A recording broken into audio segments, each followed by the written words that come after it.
श्री स्वामी समर्थ. जय जय स्वामी समर्थ. अवधूत चिंतन श्री गुरुदेव दत्त. श्री स्वामी समर्थ सेवा या माझ्या यूट्यूब चॅनलमध्ये आपल्या सर्वांचे अगदी मनापासून स्वागत करत आहे. आजच्या व्हिडिओमध्ये आपण माघी गणेशोत्सवाची माहिती पाहणार आहोत.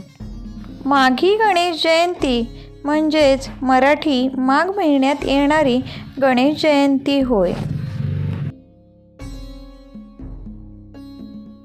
शनिवारी माघी गणेश जयंती येत असून या दिवशी केलेली शनी उपासना लाभदायी ठरू शकते असे सांगितले जाते. शनिवारी माघी गणेश जयंती आहे. 7:30 सुरू असेल तर हे उपाय कराच, अपार कृपेस पात्र व्हाल. फेब्रुवारी महिन्याची सुरुवात मंगळवारी होत आहे. याच दिवशी माघ शुद्ध चतुर्थी आहे. माघ महिन्यातील शुद्ध चतुर्थीला श्री गणेश जयंती असते. 1 फेब्रुवारी 2025 रोजी श्री गणेश जयंती आहे. प्रत्येक मराठी महिन्याच्या शुद्ध चतुर्थीला विनायक चतुर्थी साजरी केली जाते, परंतु माघ महिन्यातील या विनायक चतुर्थीला श्री गणेश जयंती गणपतीचा जन्मोत्सव साजरा केला जातो. माघ शुद्ध चतुर्थी तिथी विविध नावांनीही ओळखली जाते. माघ शुद्ध चतुर्थीला तिलकुंद चतुर्थी, वरद चतुर्थी असेही म्हटले जाते. ज्या राशींची 7:30 सुरू आहे त्यांनी शनिवारी काही उपाय आवर्जून करावेत असे म्हटले जाते. यामुळे गणपती बाप्पा आणि शनिदेव या दोघांचे शुभाशीर्वाद कृपालाभ प्राप्त होऊ शकेल असे सांगितले जाते. गणेश लहरी ज्या दिवशी प्रथम पृथ्वीवर आल्या म्हणजे ज्या दिवशी गणेश जन्म झाला तो दिवस होता माघ शुद्ध चतुर्थी. तेव्हापासून गणपतीचा आणि चतुर्थीचा संबंध जोडला गेला. माघ शुद्ध चतुर्थी ही श्री गणेश जयंती म्हणून साजरी केली जाते. या तिथीचे वैशिष्ट्य म्हणजे या तिथीला श्री गणेशाचे तत्व हे नेहमीच्या तुलनेत 1 सहस्त्रपटीने कार्यरत असते अशी मान्यता असल्याचे सांगितले जाते. देवांचे वाहन हे त्यांच्या कार्यानुसार त्यावेळी बदलते. उंदीर हे गणपतीचे नित्याचे वाहन, पण त्याची इतरही वाहने आहेत, जसे की युद्धासाठी सिंह. हेरंब गणपतीचे वाहन सिंह तर मयुरेश्वरांचे वाहन मोर आहे असे म्हटले जाते. शनिवार हा शनिदेवाला समर्पित असल्यामुळे या दिवशी शनिदेवाची उपासना, नामस्मरण, मंत्राचे जप करणे उत्तम मानले जाते. तसेच या दिवशी माघी गणेश जयंती असल्यामुळे गणपती बाप्पाला जास्वंदाचे फूल व दुर्वांची जोडी अवश्य अर्पण करावी असे सांगितले जाते. कोणाची 7:30 सुरू आहे, नेमके काय उपाय करावेत?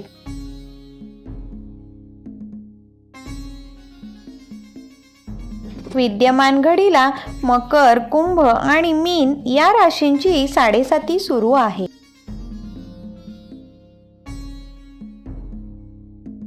नवग्रहांचा न्यायाधीश ग्रह शनी हा स्वराशीत म्हणजेच कुंभ राशीत आहे.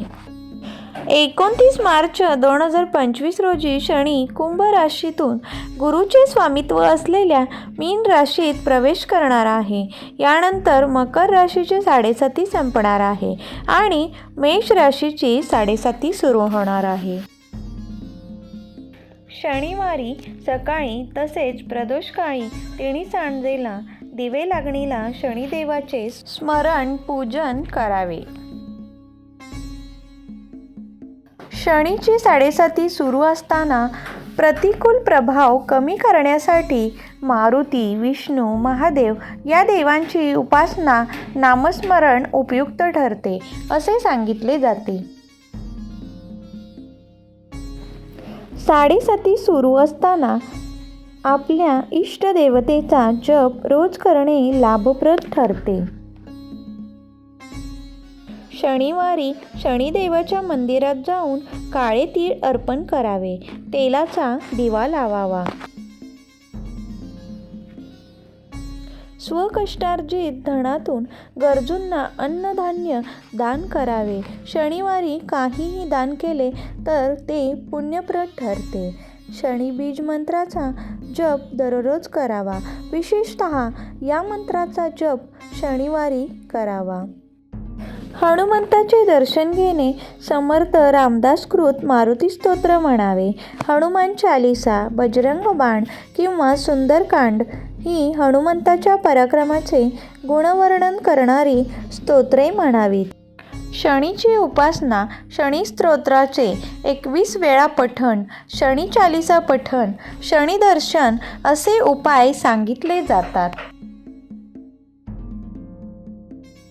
ज्या लोकांना शनी महादशामुळे त्रास होत असेल त्यांनी या शनिधामाची यात्रा करणे लाभदायक मानले गेले आहे.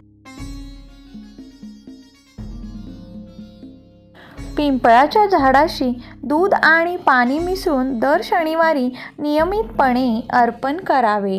यानेही लाभ होतो. श्री स्वामी समर्थ. जय जय स्वामी समर्थ. अवधूत चिंतन. श्री गुरुदेव दत्त. माझ्या व्हिडिओचा जर विषय तुम्हाला आवडत असेल तर व्हिडिओला लाईक करा, शेअर करा, चॅनलला सबस्क्राईब करा आणि कमेंट करायला विसरू नका. आणि घंटीचे बटनही प्रेस करा जेणेकरून मी व्हिडिओ अपलोड केल्यानंतर तुम्हाला त्याचे नोटिफिकेशन सगळ्यात अगोदर येईल. धन्यवाद.